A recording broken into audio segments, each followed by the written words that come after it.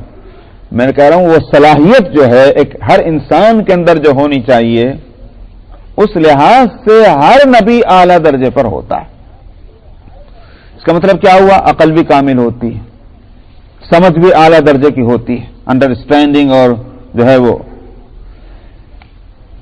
تب اس صورت میں کبھی کسی نبی نے یہ نہیں سمجھا جب میرے اندر عقل ہے تو میں خود ہی کو نہ مسئلے نکال لوں گا. ابراہیم علیہ السلام خلیل اللہ ہیں، امام الانبیاء یا امام الناس کہیے وہ ہیں، لیکن اس کے باوجود مسائل میں، چاہے وہ قربانی کے مسائل مراد لیجئے مناسک سے، یا حج کے مسائل لیجئے یا عام شریعت کے مسائل، اللہ سے دعا کر رہے ہیں کہ ہم کو ہماری زندگی کے سے متعلق جو مسائل ہیں وہ ہم کو آپ ہم بتلا دیں. تو یہی اصل میں عبدیت ہے. عبدیت کا تقاضا یہ ہے کہ کوئی عبد اور کوئی بندہ اللہ کے سامنے اپنے کو یہ نہ سمجھے مجھے تو سب کچھ آتا ہے, میں تو خود ہی فیصلہ کر سکتا ہوں, میں خود ہی سمجھ سکتا ہوں کیا صحیح ہے کیا غلط ہے, بلکہ بندگی کا تقاضا یہ ہے کہ اللہ کا اپنے کو محتاج قرار دے کہ جس طرح میں کھانے پینے میں خداوندہ میں آپ کا محتاج ہوں, اسی طرح مسائل کے جاننے میں میں آپ کا محتاج ہوں. دین وہی ہے جو اللہ کے پاس سے آئے, اسی کا نام دین ہے. اس آیت میں, آیت نمبر 129 میں یہ ہے کہ خداوندہ میری اس نسل میں امت مسلمہ میں ایک ایسا رسول بھیجیے کہ جو ان پر تلاوت آیات کرے. اچھا صاحب, نمبر 1 تو یہ ہے کہ حضرت ابراہیم علیہ الصلاۃ والسلام کی دعا جو ہے, نبی نے دعا کی اور اس دعا کے مصداق یعنی قبولیت کی صورت ہوئی یا نہیں ہوئی؟ ہوئی ہے. تو اس سے مراد کون ہے؟ پھر ایک رسول کا مطالبہ کیا تھا ابراہیم علیہ السلام نے. دیکھنا یہ ہے کہ ابراہیم علیہ السلام کی اولاد میں پھر کوئی رسول آیا کہ نہیں آیا؟ سمجھا؟ اگر کوئی بھی نہیں آیا تو ہم سمجھیں گے کہ بھائی دعا قبول نہیں ہوئی, اور اگر آیا ہے تو سمجھیں گے دعا قبول ہو گئی. ایک بات, اگر ایک ہی رسول آیا تو پھر مسئلہ یہ ہے کہ بھائی ایک رسول کی دعا مانگی بس ایک ہی رسول آ گیا, اور اگر ان کی اولاد میں ایک سے زیادہ رسول آئے ہیں تو انہوں نے دعا کی تھی ایک رسول کی, تو پھر سوال یہ کہ ان میں سے وہ کون ہے نہیں بات, یہ دو سوال پیدا ہوتے نہیں ہوتے کہ رسول کے ایک رسول کی جو دعا مانگی تھی وہ قبول ہوئی کہ نہیں, اور اگر قبولیت اس طرح سے ہوئی کئی رسول آئے تو اس میں سے وہ کون سا رسول مراد ہے کہ جو جس کے لیے انہوں نے خاص طور پر دعا کی تھی. ابراہیم علیہ الصلاۃ والسلام کی نسل میں بہت رسول آئے, انبیاء اور رسول آئے. آپ دیکھ لیجئے کہ بھئی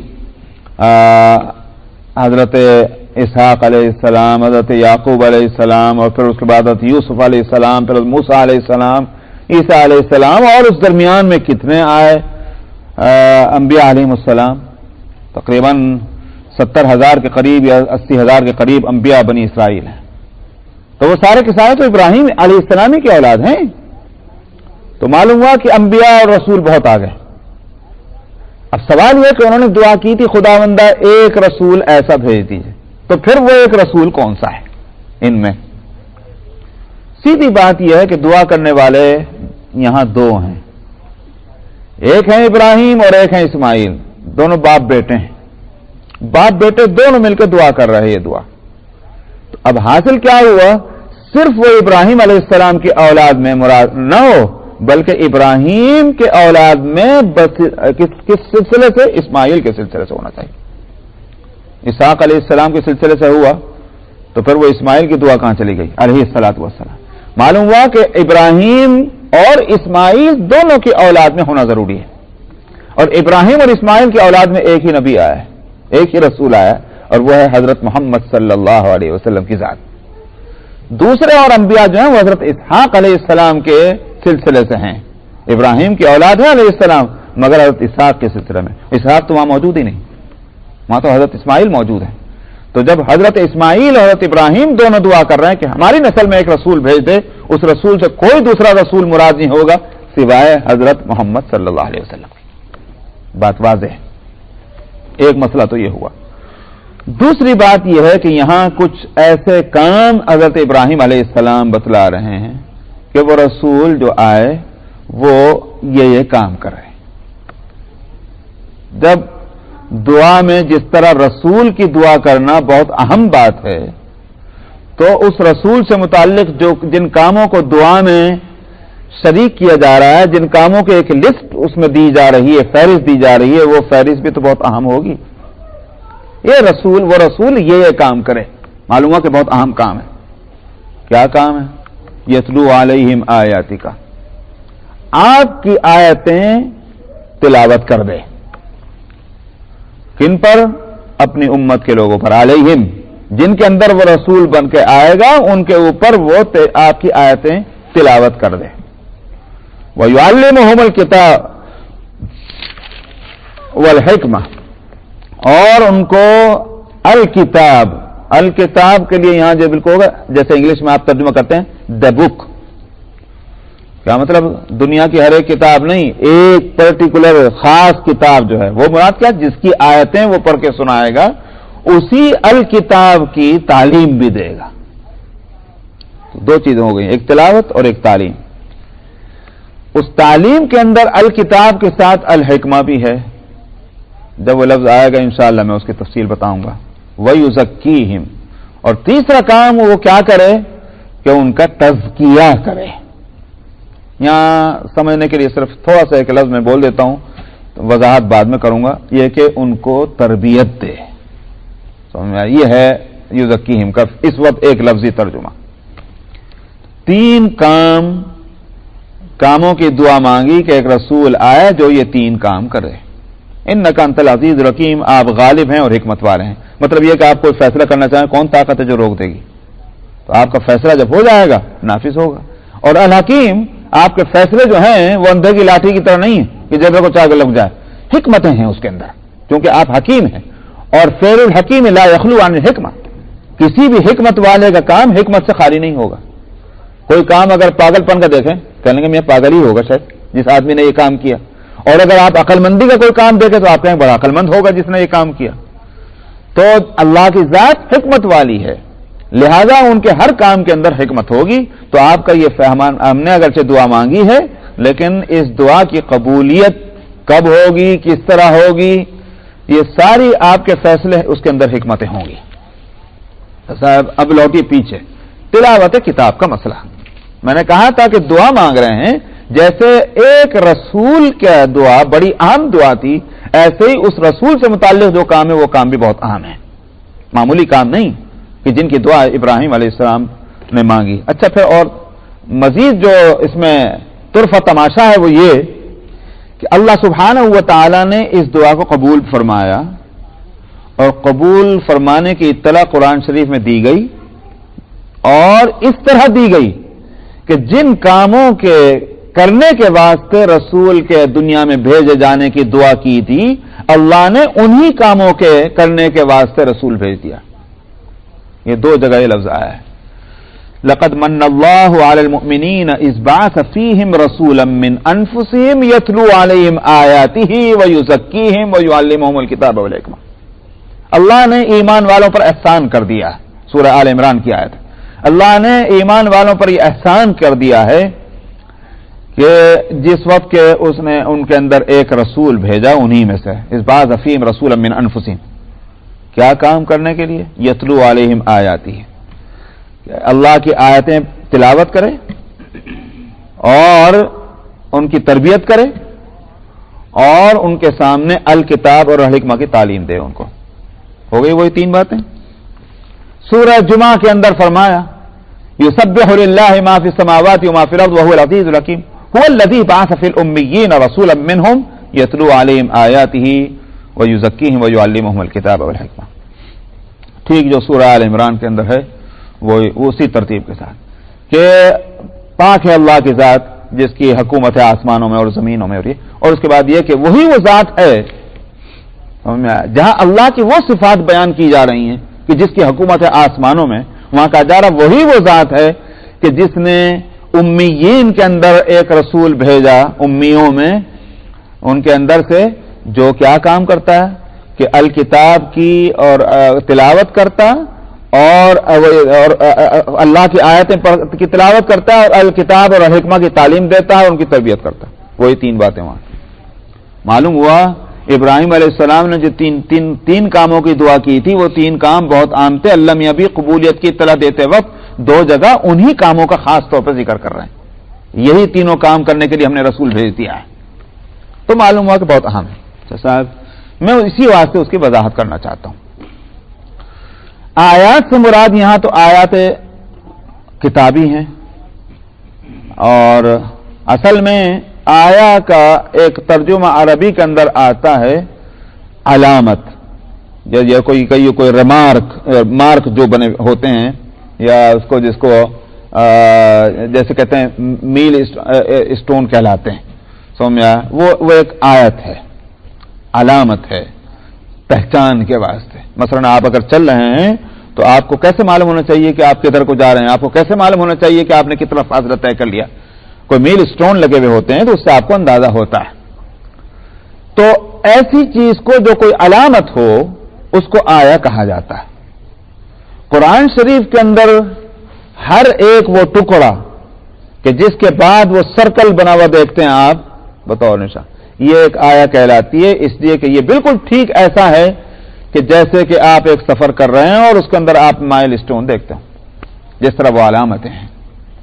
تو آیات اس کی جمع ہے، اور اس کے ایک اور معنی بھی ہیں کہ قرآن شریف کے اندر من آیات ربہ الکبریٰ وغیرہ اس طرح کی آپ کے رب کی نشانیاں، کہیں کہ نشانیاں قدرت کی نشانیاں، رب کی نشانیوں کا مطلب رب کی قدرت کی نشانیاں، جس سے اپنے رب کی قدرت کو پہچانا جائے۔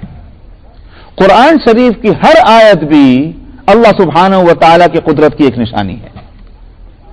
اس لحاظ سے الفاظ کو دیکھیے تو، اور معنی کو دیکھیے تو، اور پھر ان الفاظ کی جو سیٹنگ اور ترتیب ہے جس کو آپ انگلش میں کہتے ہیں سینٹنس کا بن جانا، وہ سارے لحاظ سے ہر آیت اپنی جگہ مکمل ہے، ایک نشانی ہے اللہ کی قدرت کی، اس لحاظ سے بھی اس کو آیا کہا جاتا ہے۔ تو تلاوت آیت کے معنی، یہ آیات کے اس کے معنی جو ہیں وہ لفظ لائے ہیں تلاوہ۔ عربی کے اندر ایک اور بھی لفظ آتا ہے، اس کو آپ خوب جانتے ہیں، جس کا اردو میں ترجمہ ہے پڑھنا، انگلش میں آپ کہتے ہیں ریڈنگ کرنا۔ عربی میں اس کے لیے لفظ آتا ہے قراءہ، اور قرآن شریف کی نسبت سے وہ لفظ آیا بھی ہے۔ سب سے پہلے وہی نازل ہوئی تھی، اس میں کیا لفظ تھا؟ اقرأ بسم ربک الذی خلق، پڑھیے، تو ریڈ۔ تو یہاں جو ہے دعا میں اس لفظ کو چھوڑ کر کے یقرأ کا لفظ چھوڑ کر یتلو کا لفظ لانا، آخر کوئی تو وجہ ہوگی۔ سمجھ میں آیا؟ عام لفظ ہے جو پڑھ کے سنا دے آپ کی آیتیں، اس لفظ کو چھوڑ کر لفظ یتلو کیوں لائیں؟ دراصل اس میں اس بات کو بتلانا مقصود ہے کہ یہ وہ کتاب جو آپ کی طرف سے آئے گی، وہ کتاب دنیا کی اور کتابوں کی طرح نہیں ہوگی۔ دنیا کی اور کتابوں کی میں کیا فرق ہے اور قرآن میں؟ فرق یہ ہے کہ دنیا کی ہر کتاب میں مقصود معنی ہوتے ہیں، جو ان الفاظ کو جو الفاظ جو معنی بتلا رہے ہیں، مقصود وہ معنی ہوتے ہیں۔ سمجھ میں آیا؟ اسی لیے اگر کوئی اس جگہ سے وہ لفظ اس معنی کا دوسرا لے آیا جائے، سمجھ میں آیا، اس معنی کو بتلانے والا دوسرا لفظ وہاں فٹ کر دیا جائے، وہ بات الگ ہے کہ ہم کو ایسا نہیں کرنا چاہیے، مصنف نے، مؤلف نے، رائٹر نے جو لفظ رکھا ہے ہم کو نہیں بدلنا چاہیے، وہ مسئلہ الگ ہے، لیکن یوں نہیں کہا جائے گا کہ بات بدل گئی، کیوں؟ میننگ وہی رہ گئے۔ میں اس کو ایک مثال میں دیا کرتا ہوں کہ میں اگر یوں کہوں کہ صاحب آپ ذرا باہر چلے جائیے اور آپ فلاں آدمی کھڑے ہوئے ہیں ان سے کہیے کہ عبداللہ سلیم آپ کو بلا رہے ہیں، آپ وہاں جا کر کہیں اور آپ کہیں کہ صاحب عبداللہ سلیم آپ کو بلاتے ہیں، سمجھ میں آیا؟ تو بات تو ایک ہی رہی نا، فرق کوئی نہ ہوا۔ اگر میں یہ کہوں کہ میں نے یہ کب کہا تھا کہ بلاتے ہیں، میں نے کہا تھا بلا رہے ہیں، آپ نے جا کر یہ لفظ کیسے کہہ دیا بلاتے ہیں، تو آپ کہیں گے آپ پاگل ہی ہو گئے۔ سمجھ میں آئے؟ جب مقصد بات کا وہ رہا جوں کا توں، تو ان لفظوں کے تھوڑے سے فرق سے کیوں لڑائی لڑ رہے ہیں آپ؟ تو دنیا کی ہر کتاب میں، ہر کلام میں معنی مقصود ہوتے ہیں، لیکن قرآن پاک کی بات کیا ہے؟ قرآن پاک دراصل صرف معنی قرآن کا نام نہیں، الفاظ اور معنی دونوں کا نام ہے۔ سمجھ میں آیا؟ الفاظ بھی مقصود ہیں اور معنی بھی مقصود ہیں۔ اس لیے اگر آپ قرآن کے ان لفظوں کو وہاں سے اس طرح ہٹا دیں کہ اس کی جگہ پر کوئی دوسرا لفظ اسی معنی والا لے آئیں، تو قرآن نہیں رہے گا اور کچھ بن جائے گا، حالانکہ معنی تو وہی ہے۔ اسی لیے یہ انگلش کا ترجمہ یہ رکھا ہوا ہے سامنے آپ کے، اگر آپ یہ عربی کا ٹیکسٹ جو ہے اس کو ہٹا دیں، یہ کبھی قرآن نہیں کہلائے گا، یہ ترجمہ قرآن تو ہوگا لیکن قرآن نہیں ہوگا۔ اسی واسطے اگر صرف ترجمہ کہیں رکھا ہو، آپ بغیر وضو ہاتھ بھی لگا سکتے ہیں، آپ ناپاکی کی حالت میں اس کو پڑھ بھی سکتے ہیں، نماز کے اندر آپ اس کو نہیں پڑھ سکتے. سمجھ میں آیا؟ آپ اردو میں بہت اعلیٰ درجے کی اردو اور بہت اعلیٰ درجے کی انگلش جو ہے شیکسپیئر کی لے آئیے اور اس کے بعد انگلش میں آپ پڑھ دیجئے تو الحمدللہ رب العالمین کا ترجمہ کر کے نماز نہیں ہوگی.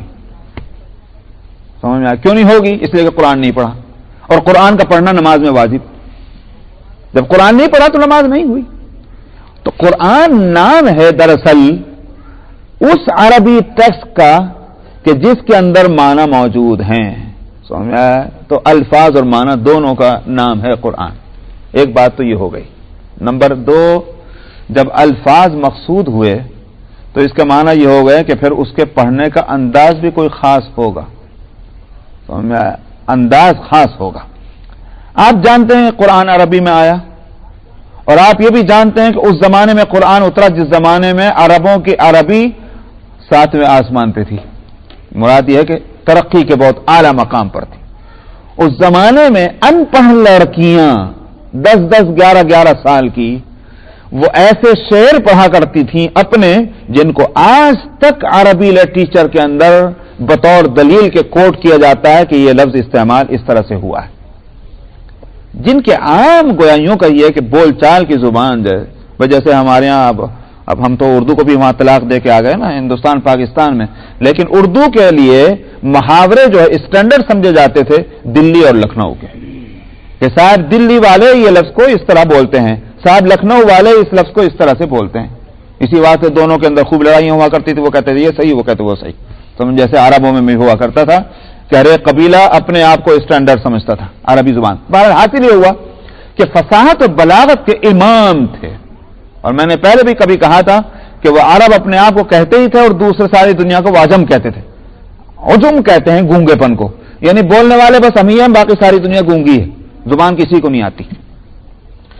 جو اس ایسے حالت میں تھے وہ عرب، اور قرآن ان پہ اترا.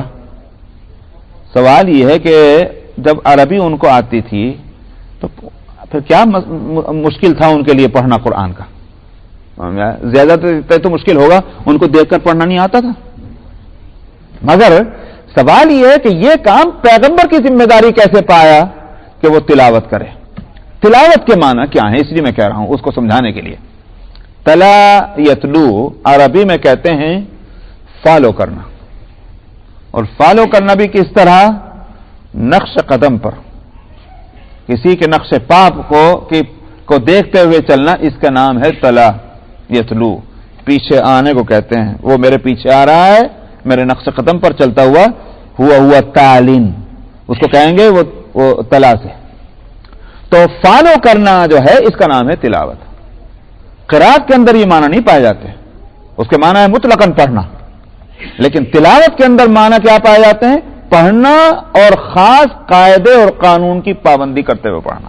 یہ ہے تلاوت، فالو کرنا جس کو کہتے ہیں. اس کا مطلب کیا ہوا؟ قرآن شریف کو محض پڑھنا نہیں ہوگا، بلکہ قاعدے اور قانون جو اس کے مقرر ہیں اس کے مطابق پڑھنا ہوگا. اسی واسطے یہ جو فن ہے پڑھنے کا قرآن شریف کے، جس کو کہا جاتا ہے تجوید، جس کا دوسرا نام ہے ترتیل. سمجھ میں آیا؟ وہ ترتیل جو نام رکھا گیا وہ بھی قرآن شریف سے لے کر کے جو سورہ مزمل کے اندر فرمایا گیا ورتل القرآن ترتیلا، اور ورتلناہ ترتیلا، قرآن شریف کے اندر یہ ہم نے ترتیل اس کے وہ کی ہے.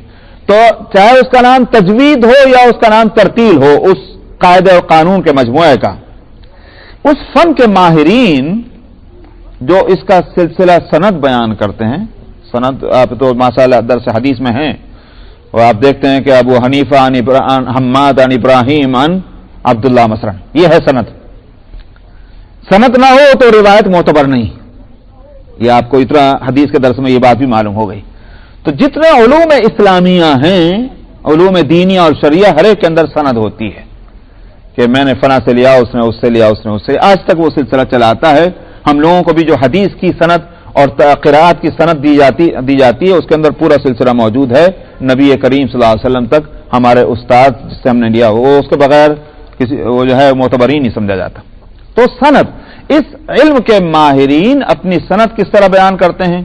جو بھی اپنا ہو نبی کریم صلی اللہ علیہ وسلم تک لاتے، مگر نبی کریم صلی اللہ علیہ وسلم تک لا کر ختم نہیں کرتے. جیسے حدیث کا سلسلہ ہے، حدیث کی سند کہاں جا کر رکتی ہے؟ نہیں، رسول اللہ صلی اللہ علیہ وسلم پر آپ نے یہ فرمایا، آپ نے یہ کیا وغیرہ. تو حدیث کا سلسلہ جا کر رکتا ہے رسول اللہ صلی اللہ علیہ وسلم پر، اور تجوید اور ترتیل جو علم ہے اس کا سلسلہ کہاں رکتا ہے؟ اللہ پر. چنانچہ اس کے اندر یہ ہے کہ عن رسول اللہ صلی اللہ علیہ وسلم عن جبرائیل عن اللہ الواحد القہار، یہ اس کا سلسلہ. معلوم ہوا کہ اللہ سبحانہ و تعالی نے جس طرح بھی پڑھا ہوگا، جو بھی شان اللہ کی ہوگی، اللہ نے پڑھا، جبریل نے اس کو سنا لیا، اور جبریل نے پڑھا تو حضرت محمد صلی اللہ علیہ وسلم نے سنا اور اس کو لیا، اور حضرت محمد صلی اللہ علیہ وسلم نے پڑھا تو صحابہ نے اس کو لیا اور سنا. یہ ہے اس کا سلسلہ شان.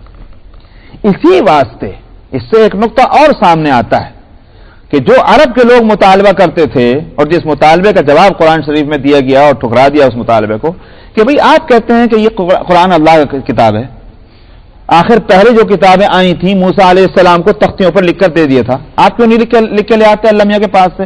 آپ یہ کیا ہے کہ دوسرے دن تیسرے دن کبھی روز پڑھ کے سنا دیتے ہیں کہ یہ اللہ کے پاس سے آیا؟ وہ کتاب اللہ میاں دیتے کیوں نہیں جیسے موسیٰ کو دی تھی؟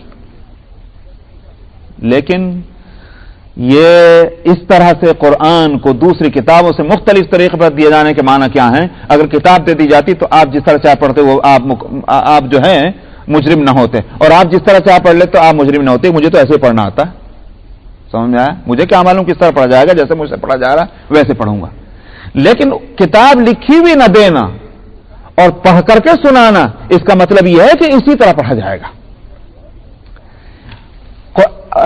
کہیں کسی روایت کے اندر یہ بات نہیں ملتی، اور کوئی بھی دوسرے مذہب والا اس بات کا دعویٰ نہیں کرتا کہ ہماری آسمانی کتاب کو اللہ نے پڑھا ہوگا، کوئی دعویٰ نہیں. لیکن اس قرآن کے تعلق سے اسی ذات نے جس پر یہ قرآن اترا ہے صلی اللہ علیہ وسلم، اسی نے ہم کو یہ اطلاع دی کہ جب اللہ نے یوں کہیے کہ آسمان نہیں بنے، زمین نہیں بنی، ابھی کچھ نہیں بنا، اور یہ سارا کچھ بنانے کا جو فیصلہ فرمایا جس وقت اللہ تعالیٰ نے، تو اس وقت اللہ نے قرآن کی تلاوت فرمائی تھی، اور اسی قرآن کی تلاوت کو سن کر جو اللہ نے فرمائی تو فرشتوں نے سن کر کے اور سمجھ لیا کہ یہ جو ہے کسی امت کے واسطے ہے، کسی نبی کے اوپر اترے گا.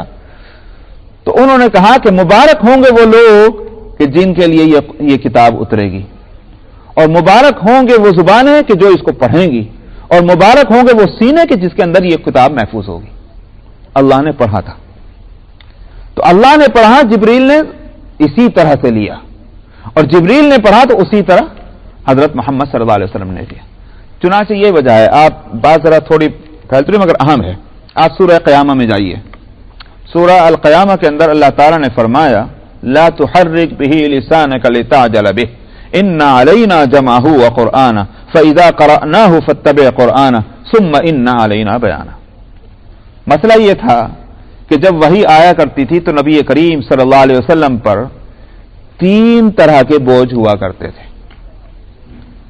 کیا؟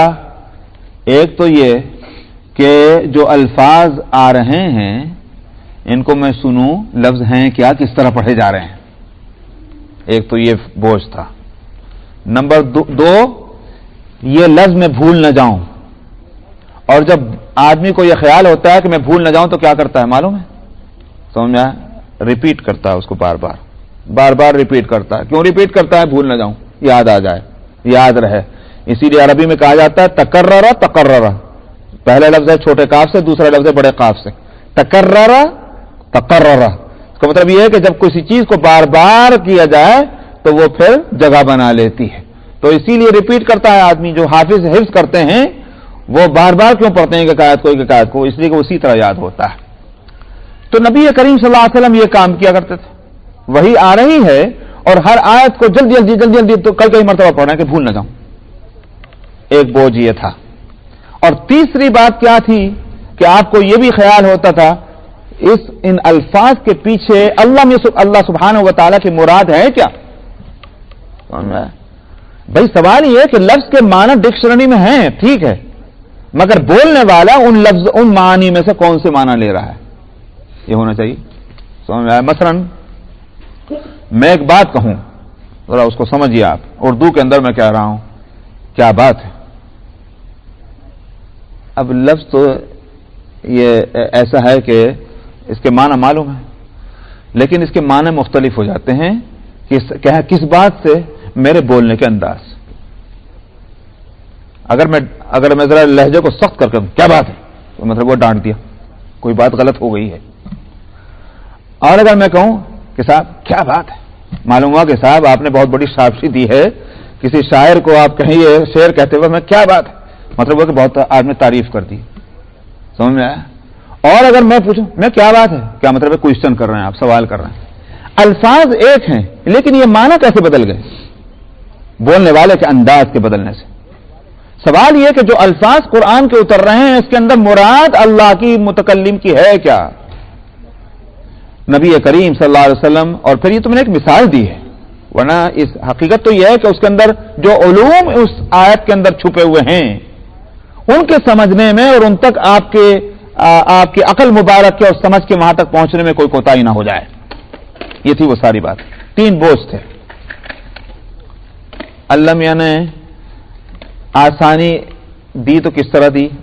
اب وہ آیتیں جو میں نے پڑھی اس میں آپ دیکھیں کہ اللہ سبحانہ و تعالیٰ فرماتے کیا ہیں. فرماتے ہیں لا تحرک به لسانک لتعجل به, آپ اپنی زبان کو جلدی جلدی حرکت نہ دیں. کیوں حرکت دے رہے تھے بار بار؟ یاد ہو جانے کے لیے. سمجھ میں آیا؟ ان علینا جمعہ, ہمارے ذمے ہے اس کو آپ کے دل میں اس کو جمع دینا. مطلب نہیں بھولیں گے آپ, ہم اس کا ذمہ لیتے ہیں, ہم آپ کے دل کے اندر اس کو اس طرح اتار دیں گے کبھی نہیں بھولیں گے. ایک بات ہوئی. دوسرا بوجھ کیا تھا؟ دوسرا بوجھ تھا کہ صاحب پڑھنے وہ اس کو معنی اور مطلب کا. اس کے لیے فرمایا ثم ان علینا بیانہ, ہماری ذمہ داری ہے اس کی تشریح اور وضاحت کا جو ہے آپ کے دل میں اتر جانا اور آپ کو اس کو مطلب سمجھ میں آ جانا. یہ ہماری ذمہ داری ہے. پھر کیا کام کریں رسول, جب دونوں کاموں سے فارغ کر دیا ایک کام رہ گیا. فَإِذَا قَرَأْنَاهُ فَاتَّبِعْ قُرْآنَهُ, جب ہم پڑھیں تو آپ بس اس پڑھنے کو فالو کریں, بس یہ کام آپ کر لیں. معلوم ہوا کہ جس طرح سے ہم پڑھ رہے ہیں اس طرح آپ پڑھنے کی فکر کر لیں, باقی اس کو یاد کروا دینا اور اس کے علوم کا, اس کے معنی اور مطلب جو ہے اس کا سمجھا دینا, یہ ہماری ذمہ داری, اس کی فکر چھوڑ دیجیے. کتنا اہم ہوا قرآن شریف کا پڑھنے کا انداز, کہ جب عربوں کے واسطے اور اگر یوں کہیے کہ رسول عربی کے واسطے یہ مسئلہ ہے کہ صرف آپ اس کا اہتمام کر لیں کہ ہم پڑھ کس طرح رہے ہیں. اور وہاں لفظ ہے وَإِذَا قَرَأْنَاهُ, ہم پڑھتے ہیں. ہم سے مراد کون؟ ظاہر ہے کہ اللہ, مگر اللہ تھوڑی پڑھ رہے تھے, وہ تو جبریل پڑھتے تھے آپ کے پاس, مگر جبریل اپنے سے نہیں پڑھتے تھے, وہ پڑھنا وہ اللہ کا جائے. جیسے اللہ نے پڑھا ویسے ہی جبریل نے پڑھا, تو جبریل کا پڑھنا بھی اپنا پڑھنا نہیں, ویسا پڑھنا ہے جو اللہ کا پڑھنا. اسی واسطے وہ سند اللہ تک جاتی ہے. تو یہ جو تجوید اور ترتیل جو ہے, یہ تجوید کے جو معنی جو حضرت علی رضی اللہ عنہ سے ثابت ہیں وہ یہ کہ ایتاء کل حرف حقہ, ہر حرف کو جو اس کا حق ہے وہ دے کر پڑھنا, اس کا نام ہے تجوید. کہاں سے یہ لفظ نکلتا ہے, منہ کے کس حصے سے نکلتا ہے, کس طرح سے یہ نکلتا ہے, اس کی آواز جو ہے وہ ہارڈ ہے کہ سافٹ ہے, یہ ساری کی ساری چیزیں. پھر ایک حرف دوسرے کے ساتھ ایک تو وہ حرف سیپریٹ ہے, اس کو کس طرح پروناؤنس کریں گے, اور جب وہ ایک دوسرے لفظ کے حرف کے ساتھ مل کر آئے گا تب وہ کس طرح پروناؤنس ہوگا. سمجھ میں آیا؟ جو لفظ بننا جس کو کہتے ہیں. تو یہ ساری تفصیلات جو ہیں اس کا نام تجوید ہے, اور اسی کو دوسرے لفظ سے ترتیل کہا گیا. یہ بڑی ذمہ داری ہوئی رسول کی. حضرت ابراہیم علیہ السلام نے کہا تھا یتلو علیہم آیاتی کا, آپ کی آیتیں وہ تلاوت کریں. تو تلاوت اتنی اہم بات ہوئی. جب عربوں کے واسطے مسئلہ ہے تو بتائیے ہمارے لیے کیا ہوگا. سمجھ میں آیا؟ ہم دنیا کی ہر چیز, اور صاحب یہ امریکن ایکسنٹ ہے, انگلش میں بھی قناعت نہیں, ایکسنٹ ہونا چاہیے. اتنا اہتمام ان چیزوں کا ہے. سمجھ میں آیا؟ ذرا اردو بولنے والا ہو لیکن اگر اردو کا انداز مختلف ہو تو ہم سمجھ جاتے ہیں کہ صاحب یہ معلوم ہوتا ہے گجرات کے ہوں گے, یہ صاحب معلوم ہوتا ہے کہ پنجاب کے ہوں گے, یہ صاحب شاید حیدرآباد کے ہوں گے. کتنا فرق ہو جاتا ہے اس ایکسنٹ میں. لیکن ہم کوئی اہتمام نہیں کرتے قرآن جو کتاب اللہ ہے اور جس کے پڑھنے کے خاص ایک معنی ہے اور وہ ہے تلاوت اور ترتیل، اس کا کوئی اہتمام نہیں. سمجھا؟ جس طرح پڑھا گیا کیونکہ کوئی اہمیت تو دل میں ہے نہیں، کوئی اہمیت اس کی ہے نہیں. ہم نے جتنا پڑھ لیا وہی اللہ میں پر ہمارا احسان ہے، اب اس کی بھی فکر کریں گے کیسے پڑھا جائے وہ کہیں کو. لیکن یاد رکھیے کہ تلاوت کتاب ایک نبی کے پیغمبرانہ ذمہ داریوں میں سے ایک ذمہ داری تھی. اس کا سیکھنا اگر نبی کے واسطے ضروری تھا کہ اس کو پریزرو کرے اور اس کو محفوظ کرے، اس کو سیکھے، تو غیر نبی کے واسطے اور ہم جیسے لوگوں کے واسطے کتنا اہم نہ ہوگا. تو بقیہ انشاءاللہ آئندہ 2 سنڈے پروگرام ماشاءاللہ. ایک سنڈے